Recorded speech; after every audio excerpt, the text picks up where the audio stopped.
میرے بھائیو، صحیح مسلم میں ایک حدیث ہے کہ اللہ کے محبوب صلی اللہ علیہ وآلہ وسلم کی خدمت میں ایک دفعہ سیدنا جبرائیل علیہ الصلاۃ والسلام بیٹھے ہوئے تھے، تو اچانک انہوں نے اوپر ایک زوردار آواز سنی تو اپنا سر آسمان کی طرف اٹھایا اور عرض کیا کہ یا رسول اللہ صلی اللہ علیہ وآلہ وسلم، آج آسمان کا ایک ایسا دروازہ کھولا گیا ہے جو آج سے پہلے کبھی نہیں کھلا، اور اس میں سے ایک فرشتہ نازل ہوا ہے جو آج سے پہلے کبھی بھی دنیا میں نازل نہیں ہوا۔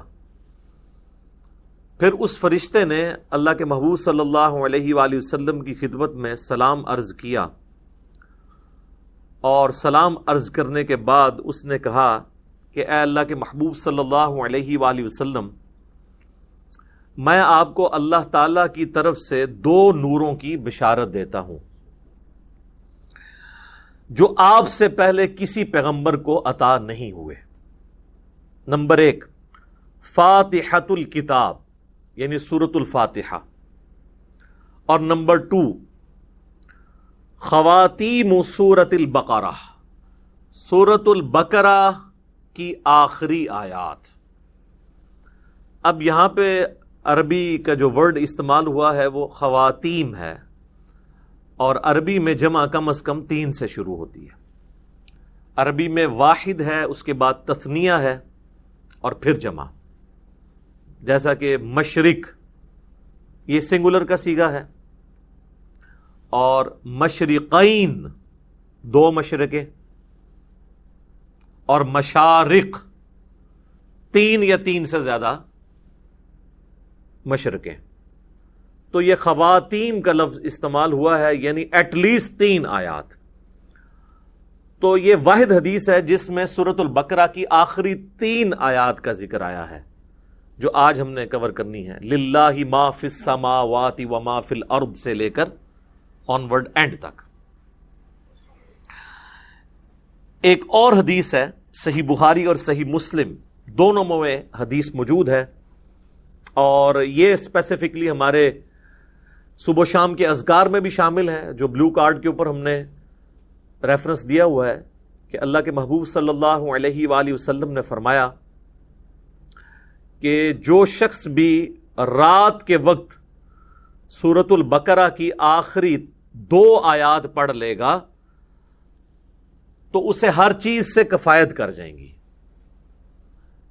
ہر چیز سے کفایت کر جائیں گی یعنی کسی قسم کا اور وظیفہ جو کسی بھی وہ کام کے لیے کرتا ہے، شیاطین کو بھگانے کے لیے، جنات کو بھگانے کے لیے، مصیبت اور پریشانی کو دور کرنے کے لیے، تکلیف کے ازالے کے لیے، ہر چیز سے یہ کفایت کرے گا یہ ایک وظیفہ، سورۃ البقرہ کی آخری 2 آیات۔ اور جو میں نے اس سے پہلے حدیث بیان کی تھی صحیح مسلم کی، جس میں ایک فرشتے نے آ کے آپ صلی اللہ علیہ وآلہ وسلم کو 2 نوروں کی بشارت دی، سورۃ الفاتحہ اور سورۃ البقرہ کی آخری 3 آیات۔ اس میں آگے الفاظ یہ بھی ہیں کہ جو شخص بھی سورۃ الفاتحہ یا سورۃ البقرہ کی آخری 3 آیات پڑھے گا تو اللہ تعالیٰ سے جو کچھ مانگ رہا ہے وہ اس کو اللہ تعالیٰ عطا فرما دے گا۔ تو وہ تو بڑی بہترین دعائیں ہیں، چاہے سورۃ الفاتحہ ہو یا سورۃ البقرہ کی آخری 3 آیات، وہ دعائیں بھی ہیں، تجدید ایمان بھی ہے، ہر حوالے سے اہم ترین آیات ہیں۔ ایک اور حدیث ہے جامعہ ترمذی میں اور المستدرک للحاکم میں صحیح سند کے ساتھ کہ نبی صلی اللہ علیہ وآلہ وسلم نے فرمایا، اللہ تعالیٰ نے مخلوقات کی پیدائش سے بھی 2000 سال پہلے اپنے پاس ایک کتاب لکھی تھی۔ لوح محفوظ آپ کو پتہ ہے سب سے پہلے پیدا ہوا ہے۔ جامعہ ترمذی میں حدیث ہے کہ اللہ تعالیٰ نے سب سے پہلے قلم کو پیدا کیا اور پھر فرمایا لکھ جو کچھ ہو چکا اور جو کچھ ہونے والا ہے، یعنی اس کے بعد لوح محفوظ پیدا ہوا، اور جو کچھ ہو چکا یعنی قلم کی اپنی پیدائش، اور قیامت تک ہونے والی جو تقدیر سے ریلیٹڈ چیزیں تھیں، ایک ایک ٹائنیس ڈیٹیل اللہ تعالیٰ نے لوح محفوظ میں وہ قلم سے لکھوا دی۔ تو وہ جو اللہ تعالیٰ کے پاس ہارڈ ڈسک ہے بڑی، جس میں ہر چیز اللہ تعالیٰ نے ریکارڈ کی ہے، مخلوقات کی پیدائش سے 2000 سال پہلے، اس میں اللہ تبارک و تعالیٰ نے جو آیات درج فرمائی تھیں ان میں سے آخری 2 آیات سورۃ البقرہ کی نازل فرما کر سورۃ البقرہ کو مکمل کیا۔ یہ کوئی عام آیات نہیں ہے۔ ایک اور حدیث ہے سنن نسائی الکبریٰ کے اندر، فضائل قرآن والا جو چیپٹر ہے۔ امام نسائی کی 2 کتابیں ہیں، بیسیکلی تو ان کی کتاب ایک ہی ہے، سنن نسائی الکبریٰ، جس کی تلخیص کر کے سنن نسائی الصغریٰ لکھی گئی، جو ہم سنن نسائی جسے کہتے ہیں۔ ان کے شاگرد تھے امام ابن السنی، انہوں نے اس کو کم کیا تھا۔ وہ جو اوریجنل کتاب ہے اس میں آلموسٹ 12,000 احادیث ہیں، اس میں کئی ایک چیپٹرز الگ سے بھی اردو زبان میں پرنٹ ہو چکے ہیں۔ وفات النبی ایک چیپٹر ہے، خصائص علی اسی کا چیپٹر ہے، فضائل قرآن اس کا چیپٹر ہے، عمل الیوم واللیلہ صبح شام کے اذکار اس کا چیپٹر ہے، سنن نسائی الکبریٰ۔ اس میں جو فضائل قرآن چیپٹر ہے اس میں یہ حدیث موجود ہے کہ اللہ کے محبوب صلی اللہ علیہ وآلہ وسلم فرماتے ہیں کہ اللہ تعالیٰ نے مجھے اپنے عرش کے نیچے جو خاص خزانہ ہے اس میں سے سورۃ البقرہ کی آخری 2 آیات عطا فرمائی جو مجھ سے پہلے کسی پیغمبر کو نہیں دی گئیں۔ اور یہ جو آخری الفاظ ہیں نا کہ مجھ سے پہلے کسی پیغمبر کو نہیں دی گئیں، یہ صحیح مسلم میں بھی الفاظ موجود ہیں جو میں نے پہلی حدیث بیان کی۔ ان آیات کی فضیلت کے لیے یہ چیز بھی بڑی اہم ہے کہ یہ آیات اس دنیا میں نازل نہیں ہوئیں اللہ کے محبوب صلی اللہ علیہ وآلہ وسلم پر، بلکہ شب معراج نازل ہوئی ہیں آسمانوں پر۔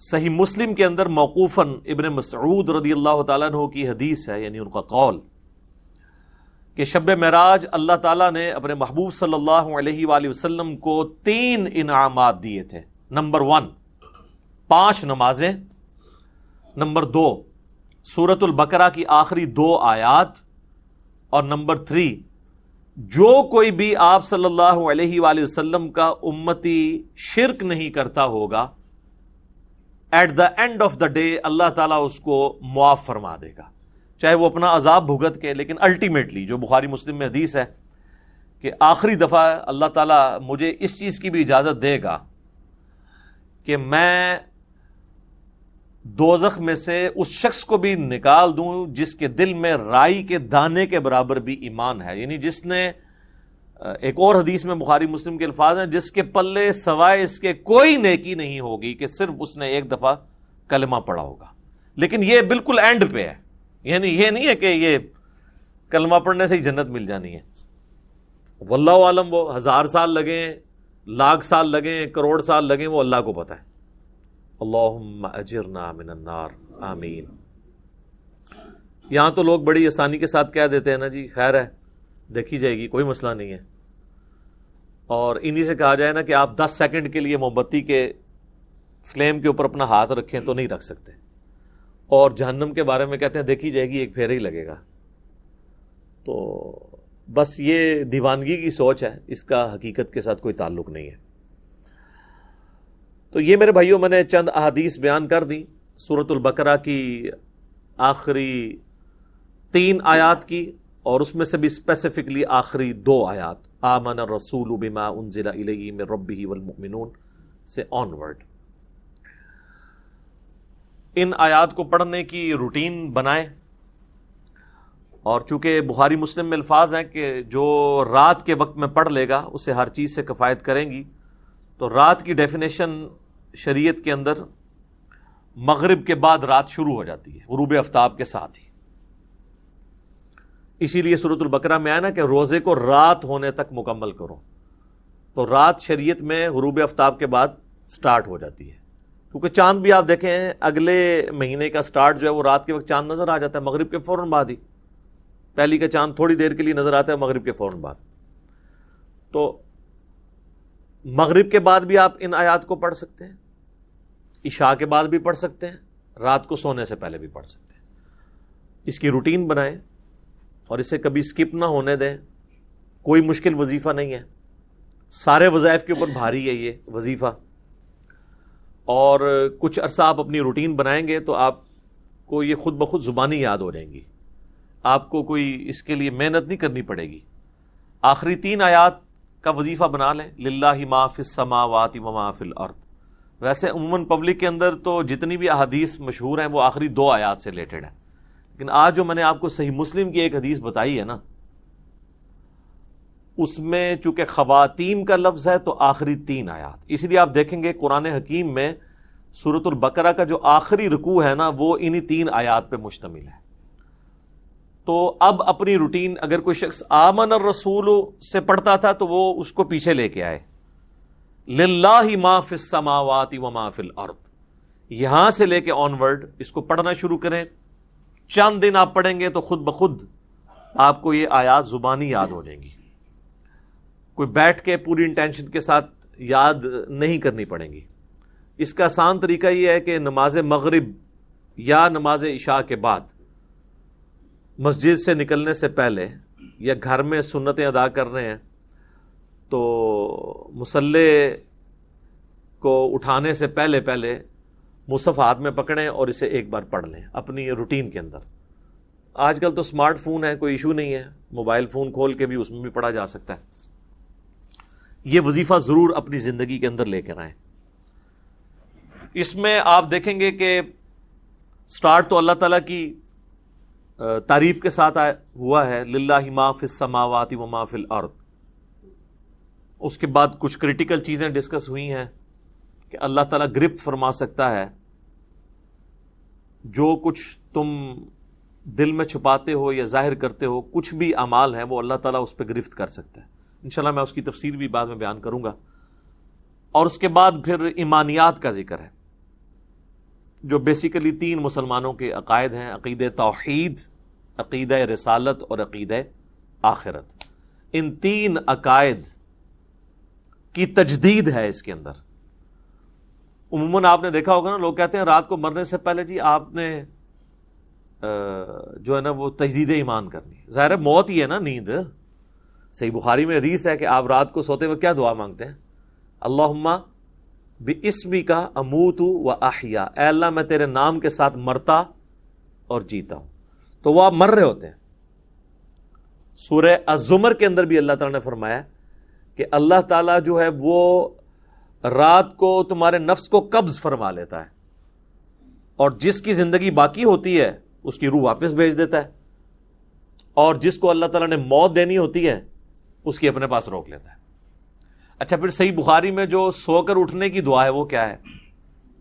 الحمدللہ الذی احیانا بعد ما اماتنا۔ تمام تعریفیں اس اللہ کے لیے ہیں کہ جس نے مرنے کے بعد ہمیں دوبارہ زندہ کیا، کیونکہ موت اور نیند یہ دونوں بہنیں ہیں۔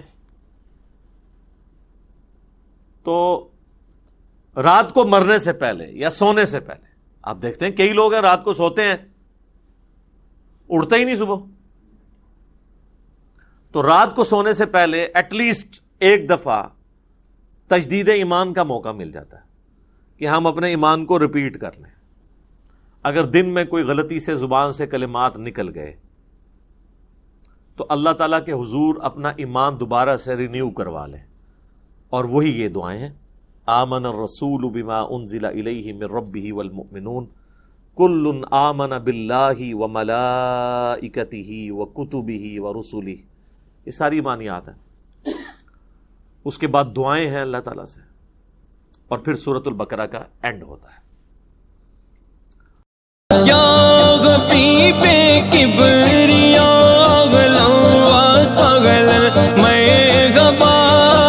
مصطفیٰ وہ مجھے تباہ لوا ساغل میں ہوا گئے خیر الورا لوا ساغل میں غبا آگ شاہ انبیاء لوا ساغل میں ہوا یا رسول